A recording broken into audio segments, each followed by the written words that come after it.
Hello, I'm here today to talk to you in a general way about the spirituality of composting. And what I'm going to do is, first of all, show you what I do as far as composting in my own piece of property and how the different ways I compost.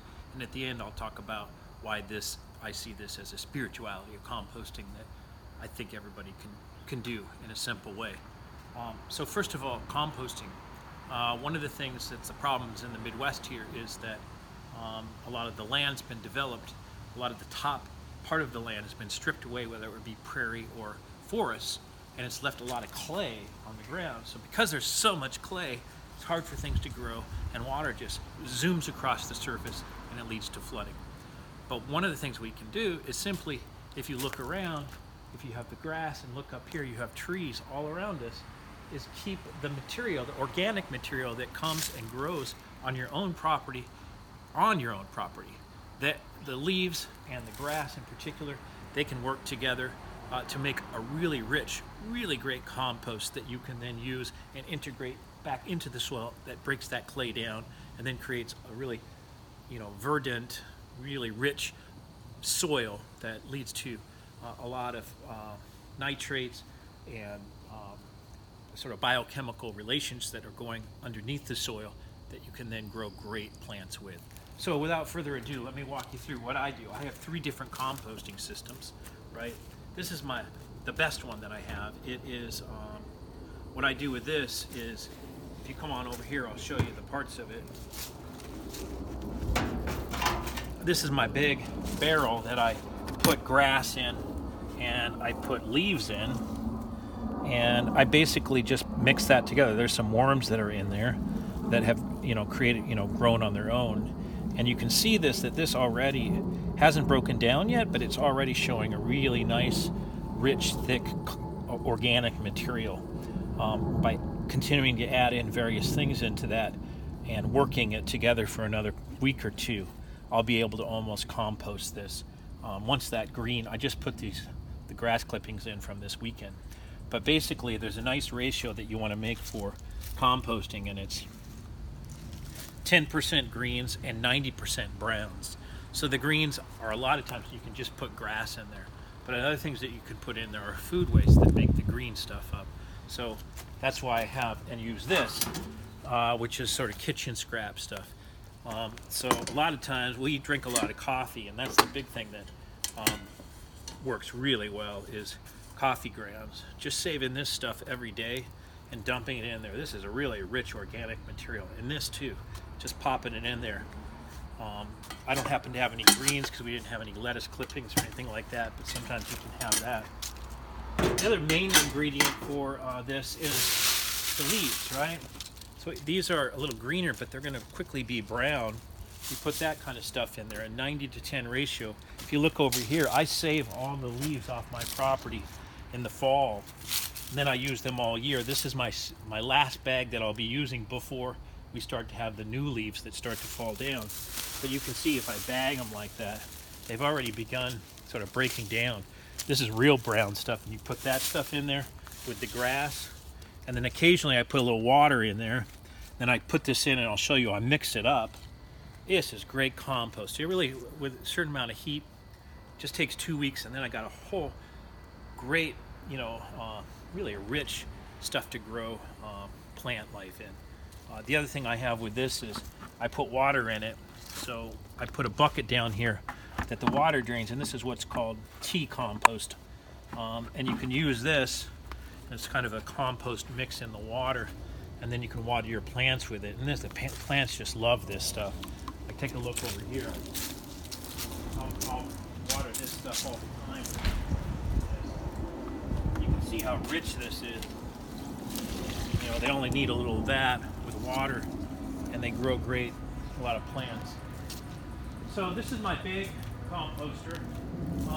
Again, what does it use? It uses greens, 10%, 90% browns. You can throw in things like this. It's a way to also recycle your, stuff that you don't want to throw away. You want to put into it. You put this on here, and it's a simple thing. And you mix it up. You just aerate it. I do this a couple times a week, every couple days, so you don't settle it. You mix it up a couple times around. I'll put a little bit of water in it, and then I'll put that bucket there, and it's ready for me for some tea compost. Okay, let me take you over here. This is another one that I like. So sometimes when I have a lot of like apples and things like that, I'll put it in here, and this is what I call what's called vermicomposting, or worms. And so, especially with a lot of food waste, it helps to have worms in there because they break it down a lot quicker. Otherwise you can get a lot of fruit flies, but notice there are no fruit flies here, even though there's quite a bit of waste in here, right? You got grapes, some of this stuff you could cut up a little more, peelings, celery, but if you put some leaves on the top of that, underneath it, take a look at this. You got all these worms, right? Just eating it all up. Actually, they magnify. I'm sorry, they what the term is, they have a lot of more worms, baby worms, basically. Yeah, reproduce, thank you, to my daughter Sophia, who's helping me remember that word. So this works great, for a lot of, I'll put my food scraps a lot in there, mix it in here. Here's one last kind of composting I use. So sometimes I have too much grass clippings for that, and so this is sort of an extra place where I'll put leaves and grass clippings. I actually put some worms in here as well. But you can see here the way this compost works is on the bottom is what's called black gold. So I'll probably in the spring, this will all be worked down, and the stuff on the bottom is the best, so you can kind of move these, and it's a little more labor intense than this other one that turns automatically and produces it in a couple weeks. This takes a little bit longer to do, but it's sort of another way that you can do composting. So having said all that, I want to just kind of quickly review composting. What does it take? Well, why do you want to do it? First of all, well, you want to do it in a selfish way to create wonderful soil on your own land that you live on or rent, and because of that you can grow really great plant life and vegetables. Or I don't grow a lot of vegetables, but I love plants. You can see the diversity of sort of plants that I like to have. The other thing you do is you keep your waste products, and it's a way to integrate that. You also, the big thing I like doing is you keep what Mother Nature produces, and you're a part of this system that integrates it into the soil. I can tell you, I've just lived here for 2 years, and we've seen a huge difference because of composting. There are tons of mushrooms that grow up everywhere. Probably we've counted 7 different types of mushrooms because there's so much compost and so much organic material that's great.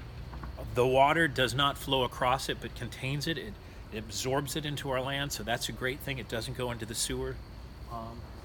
Also, we have tons of birds that come here, and we have squirrels and chipmunks and rabbits and even foxes that hang out in our yard at different times. And also we've seen one time we saw a hawk come through because I think it was seeing the animals that were growing in this. We don't have a huge yard, but we have learned to utilize what we have here and to recycle organic material rather than throw it in the garbage. And when you throw it in the garbage, that also adds to the productions of gases in the dumps. So one last thing, you guys can do it. We've done it. We love it. It's a little bit dirty at times, but if you take precautions, you definitely can keep away the fruit flies.